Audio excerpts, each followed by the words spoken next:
Usaning atong ebanghelyo karon sa gibasihan sa separation of church and state, nga ang state belongs to Caesar and the church belongs to God.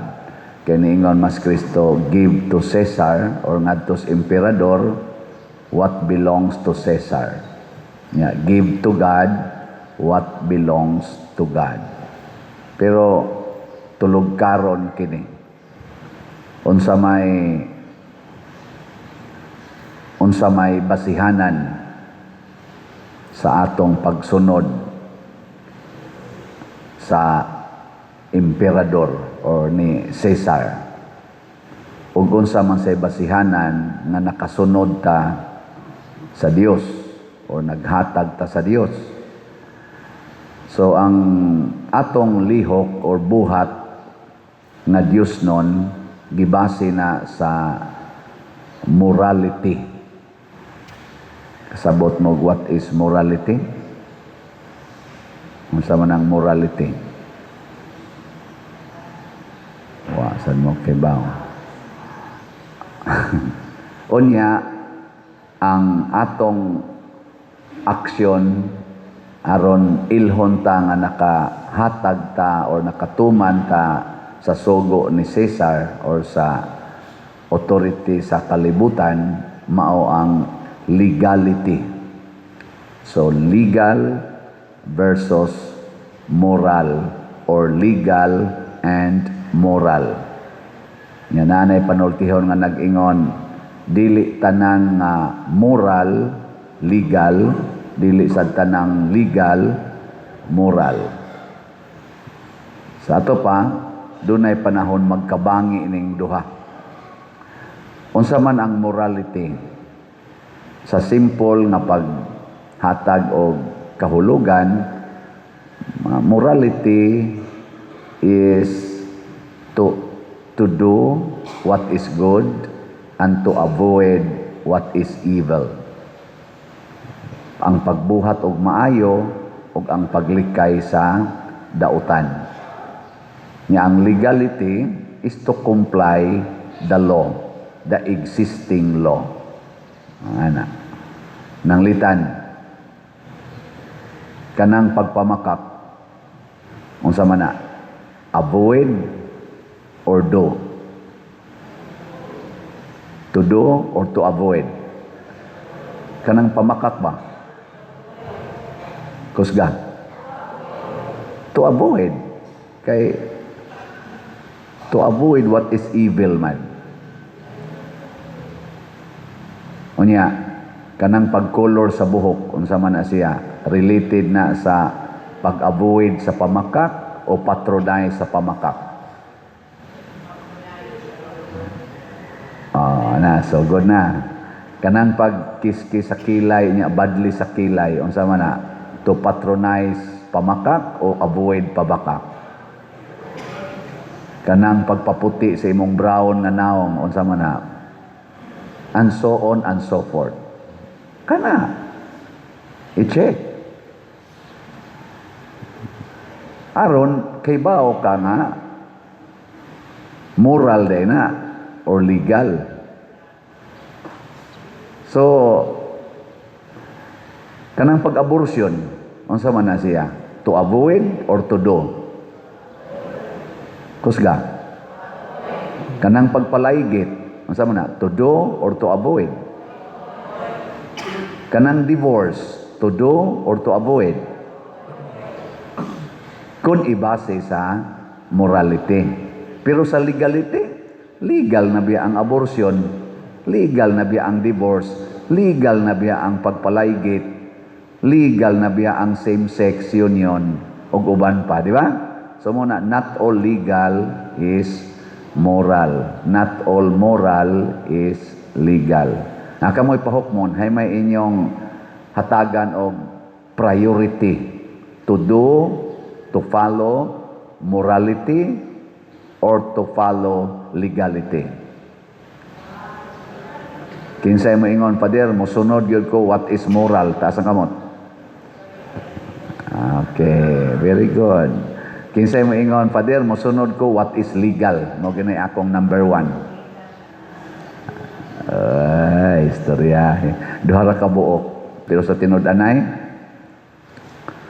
murag 90% ani og di ba 99% aning nanambong karon magsigig sunod what is legal. Oh. Pananglitan ron, ikaw asawa ka. Daghan mga asawa din eh. Kulatahon kag sigis imong bana, saman mukiha dili. Mukiha dili. Dili na lang unya isog eg tingog dili na lang. Unya ang sunod, masuko dili. Kay kanang kasuko unsa man na siya, to avoid or to do? Oh, base sa morality to avoid. Oh, di ba? Unya, masuko magkakulatahon. Unya kamo mga asawa o bana, mangabit imong asawa or mangabit imong bana unsa man masuko dili. Oh, una ana ninyo. Unya kon ang pare jutay kayo mamalit sa raffle ticket. Unsa man masuko dili. Suko. Di oy, mamaligya ra gyud kog padayon. Hala na mo diag dili mo muhatag, di mo muhatag what belongs to God. Karon, sugod karon, tanaw-tanawa na imong kwarta. Ning kahay kay nabilong anis Ginoo, hay nabilong ani sa kalibutan. Ana ha? Nya ang nabilong sa Ginoo ipalit og raffle ticket. Nya ang nabilong sa kalibutan, amo toy imong ipalit og para kalibutan. Nanglitan kanang imong pagkaon, kanang pagkaon nya kanang naang mga cellphone, mga gadgets, kanang imong mga isulob, mga sakyanan para sa imong balay. Unsa man na, belongs to God o belongs to the world? O nabilong nas kalibutan mo na bahina imong kwarta karon. Nya hain may mas dako nimong gahinan sa imong kwarta. Ang para bas Ginoo o para bas kalibutan? Kamo, kung kamo'y pahukmon, kung nakay kwarta, asay dako nimong gahinan, ang paras Ginoo o paras kalibutan? Bahala mo na. Mo na siya. Ang morality is based on truth. Ang legality could be true, could be lie, as long as it is legal. So dili kayo pure nga truth ang legal. Usahay mo gamit sila og pamakak. Munang moingon sila ang lawyer kono duol kayo sa word nga liar. Ano siya? Sa imong nahuman ingon siya, akaw anak lawyer na sa liar din na na kanang lawyer liar na ilang giingon. So ang morality ang mo check, ang mo fact check mao ang Espiritu Santo, ang Ginoo mo'y mo fact check sa morality. Ang sa legality ang mo fact check mao ang atong korte, atong courts, mga justices, judges, kay legal man. Mao na ron sila diha, ang atong mga officer sa gobyerno, sige na sila og paningkamot kuno nga makit-an ang kamatuoran. Pero kay gabasi man sila sa legality, posible gyud nga naa gyud makapamakak diha. Depende lang og kinsay maayo mo gamit sa balaod aron mamakak. O nasa sila makita ang kamatuoran, depende ra sad og unsaon paggamit ang balaod para sa kamatuoran. Pero sa morality, ang Ginoo nahibaw nagkinsay gatug-an ana nila tinuod og kinsay namakak. Na atong tan-awon karon ang sa Congress kay ang kamatuoran karon ang sitwasyon unsa man sa atong nasod naay nawa nga trillions of pesos. Mao ginay kamatuoran, graft and corruption. Munay usas kamatuoran nga naaro sa atong nasod. Dako kay kwarta ang nawa trillions of pesos. Karon, unsa may gibuhat sa Congress, ang ilang solusyon, impeachment sa Vice Presidente. Mo na ron, impeachment na. Unsa may gibuhat sa Executive Department, kasuhan ang tanang kontra nila sa politika. Mo na ron, ang tanang anti-administration nga mga politicians o mga tao na nay mga kaso, nga priso na. Mo na ilang paagi to know the truth aron masulbad ang trillions nga nawa. Unsa may solusyon sa Senado, ang bag-ong majority investigation Blue Ribbon Committee. Mo na karon kunong Huwebes magsugod na. Nya naman sa sila dito ay minority. Unsa man say solusyon sa minority, ilugon ang lingkuranan sa majority. Ilisan ang majority. Mo nang sige sila pangumpanya nga balhin diri namo kay 11 raman sila nya 13 man dito speakers. Ila sige balhin mo diri, balhin mo. Maura gyud ilang business karon sa minority. Nya sa majority sugdan dayon ang hearing. Mo hearing sila sa impeachment kay ila man ang tulubagon kay gipasa naman ngadto gikas Congress ug mag-hearing pod sila sa o mag-trial sila sa impeachment ug mag-hearing sila sa flood control ug uban pang mga corruptions. Niini nilang mga sektor o ang kuan di ay ang Supreme Court nagsigi og hatag og desisyon sa mga gifile nga mga kaso. So far, ang Supreme Court naghimo what is legal. Honest sila kay wa man sila ma-involved kaayo aning kuan aning trillions nga nawa. So igo ra silang muhukom og nanay kaso. Iampo nato nga kining atong mga leaders sa gobyerno ug sa simbahan maningkamot unta paggamit sa balaod based on morality. Kay pwede man sa gulo nimo ang moral and legal. Kana bang mogamit ka sa balaod uban ang kahadlok sa Ginoo. Dili mogamit sa balaod uban ang kahadlok nga mawagtang ko sa akong pwesto.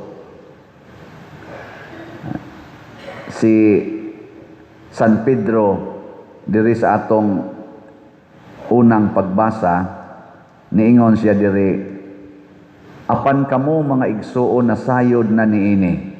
Pasabot na sayod na nga matapos gining kalibutan. Matud pa niya matunaw ginang adlaw sa to, mapawong ginang adlaw, mga tunaw ginang mga planeta. Lingay mong tupad ina. Nahibaw ka nga matapos ra gyud ka. Pangutan ba ina, nahibaw ka nga matapos ra gyud ka. Nahibaw mo wa? Nya unsa may imong giampo ron nga matapos na ka o dili pa? Kinsay mo ingon nga, pader nagampo ko nga matapos na ko, ta sa ngamot. Wa mo katuman sa morality. Tanawa ha unsay giingon ni San Pablo, ni San Pedro. Samtang naghulat kamo sa adlaw sa Dios, buhatan ninyo kutob sa inyong mahimo aron moabot pagdali ang adlaw nga ang langit musilaob ug maut-ut ang mga planeta ug ang mga bituon sa kalangitan mga tunaw tungod sa kainit.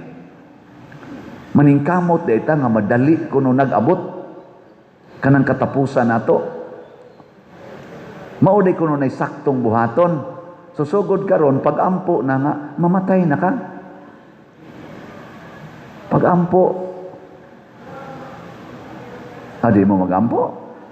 Nya kay naman sila giingon, ang masamang damo matagal mamatay, ang mabuting damo madaling mamatay, magpakabuti ka na. Di ba? Magpakabuti ka. Nakaroon ang sao man pagpadali sa kamatayon. Pangutan si San Pedro Calungsod. Nganong dali man kay siyang namatay, 17 years old patay naman. Kay iyang gisangyaw ang kamatuoran sa morality. Nga doon natay lawas, na atay kalag. Protect the soul, disregard the body. Mao na ang gibasihan sa atong pagtuo. At timana ang kalag, bahala na ng lawas. Deny the body. Gisangyaw ng San Pedro, patay San Pedro sayo. Si Jesus, nganong 33 sa mayang edad, patay naman. Gisangyaw gyapon niya ang kamatuoran, dili ang bakak. Nya kay naigo man sa iyang pagsangyaw sa kamatuoran ang mga leaders, mga pari, mga lawyers, mga leaders sa katilingban. Patay dayon siya.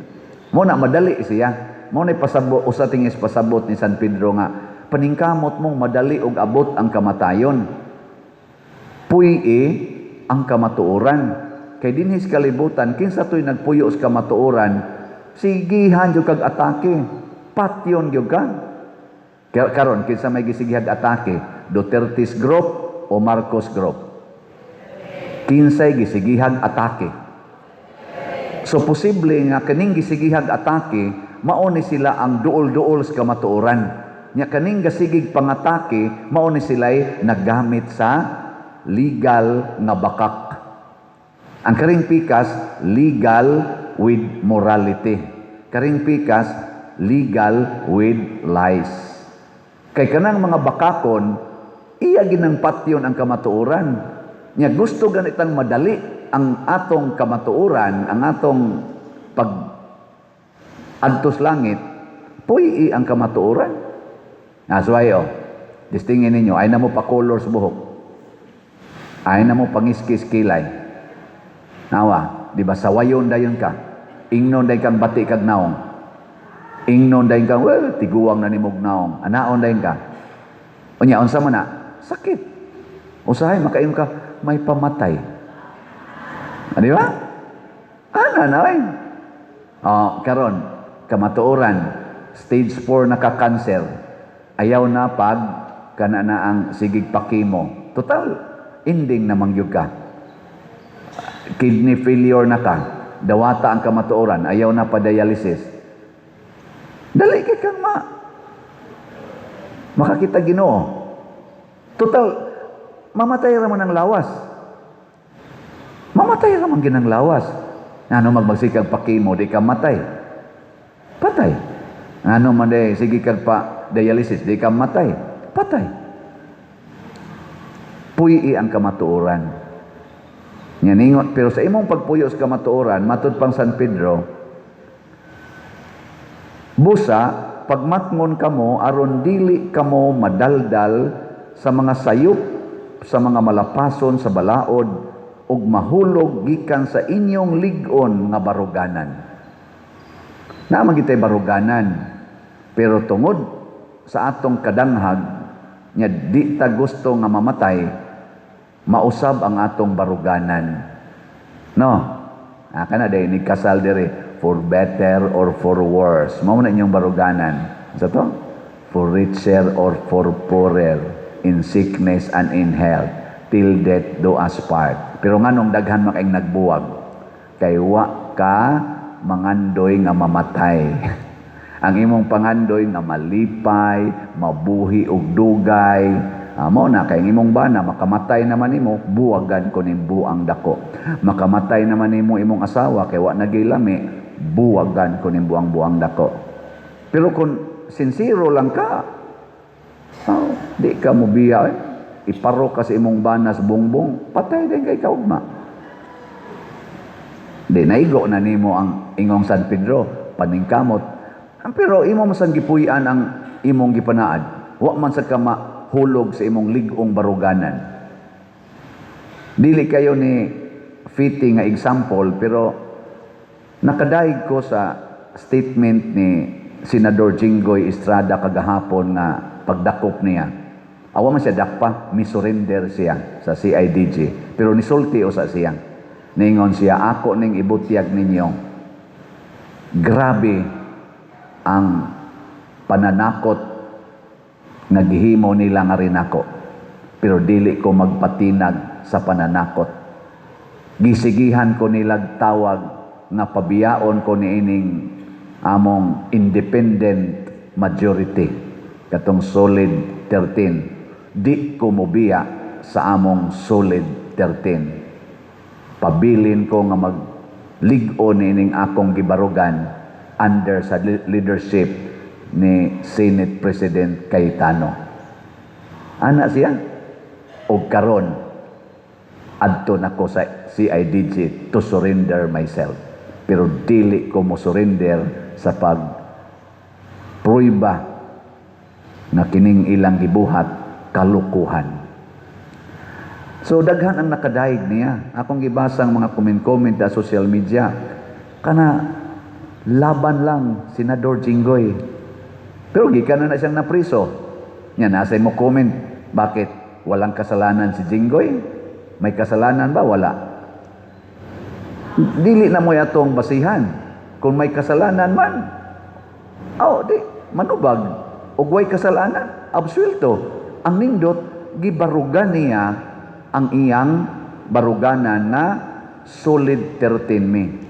Ug unsa may rason, matod pa ni kanini ang Robin Padilla, iyang gisulti, gi-accuse mi nga nagkudita mi atong May 11 para daw among babagan ang impeachment ni BP Sara. Di na mo'y tinuod oy. Ano gutong babagan na namo? Nga di naman gid na ma-impeach. Asa iya bang manahon na ba? Ngano mo babag pa man may nga dusi naman midaan? Onya, siyam ra may gikinahanglan para maabsuelto si Sara. Bisag dili pa sila kalingkod as Senate President. Bisag di pa sila may mahimong majority. Dusi na sila daan. So din agad ma-impeach kung una-hunaon lang natong impeachment. Og number lay hisgutan. Pero ngano kunong ilang giilog ang naningkamot sila pag-ilog sa majority tungod kay gusto nilang mapadayon ang Blue Ribbon Committee nga mag-investigate gyud sa flood control scam. Kay gihunong naman to sa majorities una. Wala na may investigation. Ug di sila makatugot nga biyaan lang to kay trillions of money ang na-involve. Kinsa may nagsulti karon nila ani sa kamatuoran, kinsa Manila karon ang naningkamot pagdiscovery sa kamatuoran, abangan ang susunod na kabanata. Apan kita ni adinhe sultihan tamos kamatuoran, palit gid mo raffle tickets. Samtang doon na pa'y higayon. Alagi.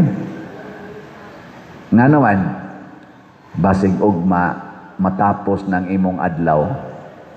Kanya, paninglan ra bakas Ginoo dito, naingon man ang Ginoo, did you give what belongs to me? Ilingay mong tupad, ing na kay 200 diha. Pangutan aba, ing na kay 200. Unaga ni kay 200, it belongs to God. Kay tag 200 naman atong ticket. Di ba? Yan, saan man pagpalit og raffle ticket, kamong mga online parishioners, kay bao na mo ana eh. Mao ni ang paagi sa inyong pag-share diri nato. Pwede na ninyo, dinhi sa ato, na may daghang nagsuroy dinhig ticket, na sa Desgawas, na sa atong opisina.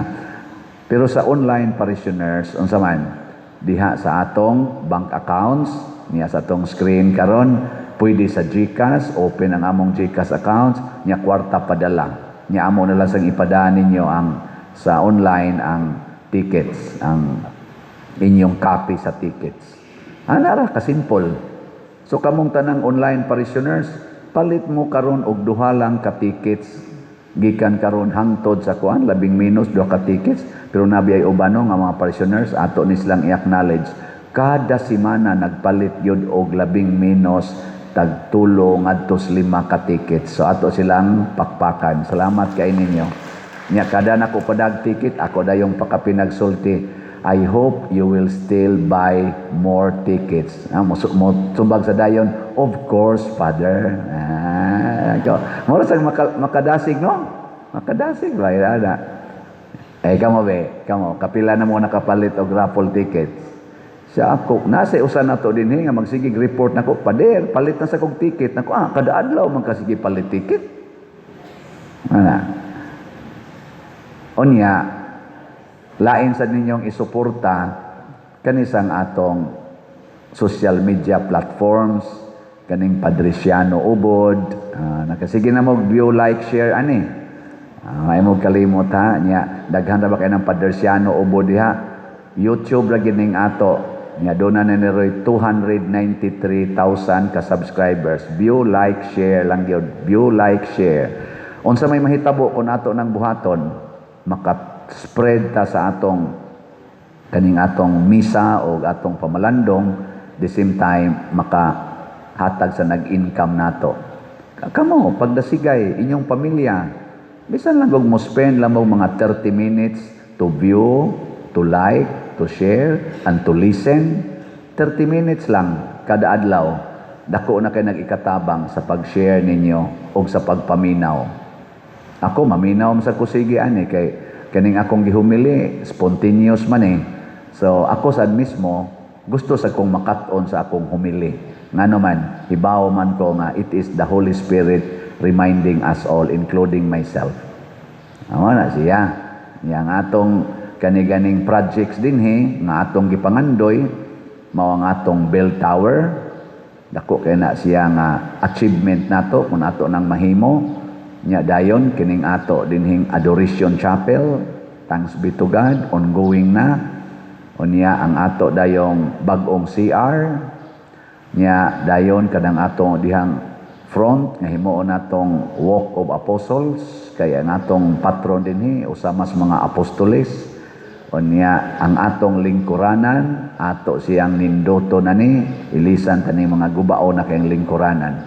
Ug ato ning ma-achieve, dako kay na natong share to God. Natuma nato ang giingon, give to God what belongs to God and give to Caesar or the world what belong to the world. Pero kaning ato, 2-in-1 gini. We give to God what belongs to God and we give to the world what belongs to the world. Kay kaning ato mga facilities dinhi, kitang tanan makapahimos gyud ani bisan pa ang dili mga Katoliko. Na man gyud dili Katolikong mag-CR diha. Di ba? Naawi, daghan. Naasay mga dili Katoliko nga mo bisita dinhi. Oy, bisita ko kay naa diha sa Padresiano, ana Ursline ako ning bisitahon. Nya igabot nila diri, nindot atong facilities, mingon sila, very nice, very nice. Malipay sila. Di ba? Kaysa igabot nila diri, gubao na atong bangko, mingon sila, pagkaway ayo ning Katoliko. Ikumparar sa atong simbahan, kalayo ra gyud sa ila. Oh, gipasagdan lang, dunot-dunot ang bangko. Uy, kabati. Magsige lag ana. Di ba? Oy, di ta palupig oy, kadaghan nato. Di ba? Palit lang gyud mo raffle tickets, di ba? Siga go ng mata ninyo. Oh, di mo siga ng mata nila.